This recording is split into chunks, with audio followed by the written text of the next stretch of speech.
Hai, selamat pagi. Saudara kembali berjumpa di Kompas Bisnis Sapa Indonesia Pagi. Saya Paskali Siswari. Saudara, 2 pekan lagi pemerintah bakal mengumumkan nominal penambahan 10% saham pemerintah di Freeport Indonesia. Pemerintah memastikan nominalnya tidak akan besar. Penambahan saham 10% jadi salah satu syarat untuk perpanjangan izin usaha pertambangan khusus hingga tahun 2041. Dengan penambahan saham 10% yang nantinya akan dibeli lewat MindID, maka saham Indonesia di Freeport menjadi 61%. Kesepakatan ini dilakukan dalam kunjungan kerja Presiden Joko Widodo ke Amerika Serikat beberapa waktu lalu saat menemui CEO Freeport McMoran, Richard Adkerson.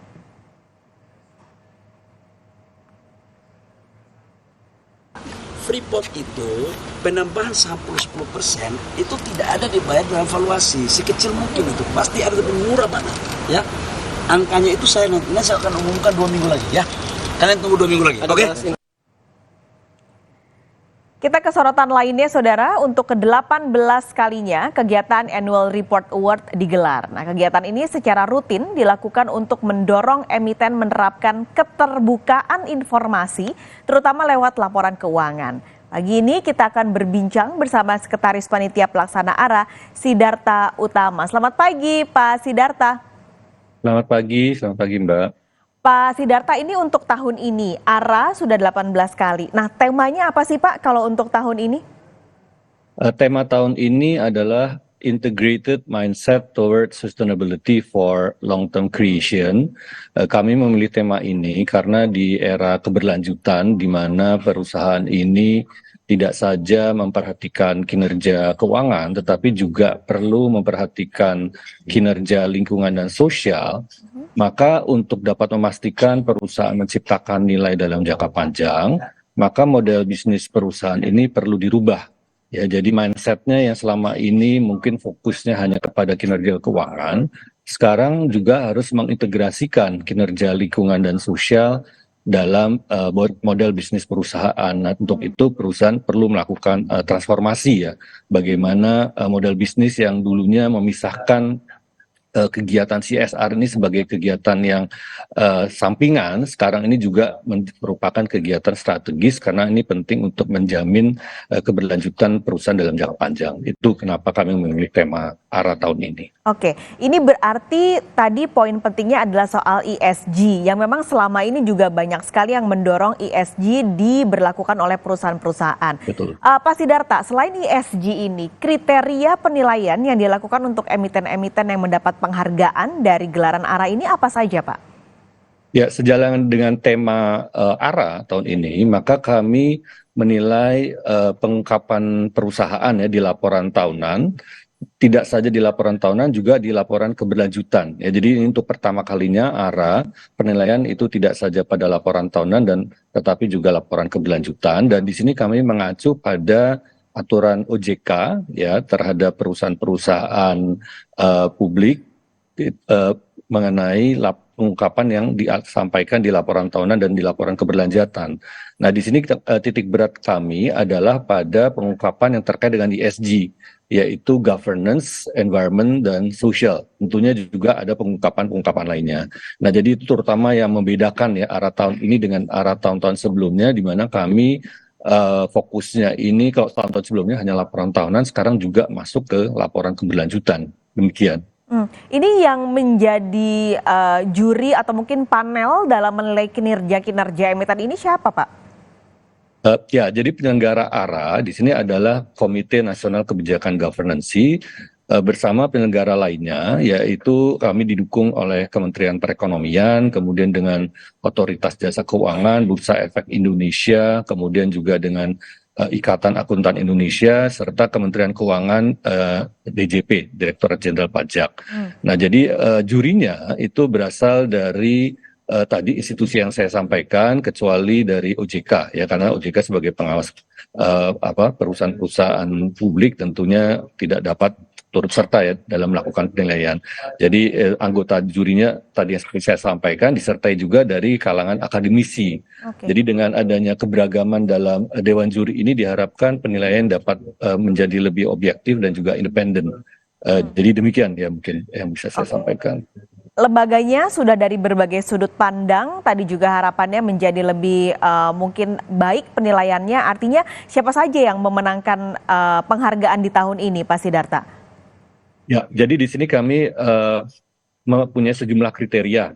Ya, yang semalam kami telah menyampaikan siapa pemenangnya. Dan ini melalui tahapan yang cukup berat ya, jadi bukan hanya melalui desk evaluation, pengungkapan, tetapi juga melalui wawancara ya. Jadi ada 28 finalis yang kemudian kami undang, kami laksanakan wawancara. Nah, skor total itu berdasarkan kombinasi dari pengungkapan dan juga wawancara. Nah, sebagai juara umum di sini adalah PT Bank CIMB Niaga Tbk.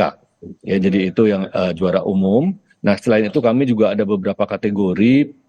Mungkin saya dapat sampaikan beberapa di antaranya ya. Jadi untuk Go Public Keuangan, ini juara satunya adalah PT Bank Mandiri, ya PT Bank Mandiri Tbk. Sedangkan untuk Go Public Non Keuangan itu PT Jasa Marga Persero Tbk. Ya, jadi itu beberapa pemenang. Tentunya ada pemenang-pemenang lainnya yang bisa dilihat pada website KNKG.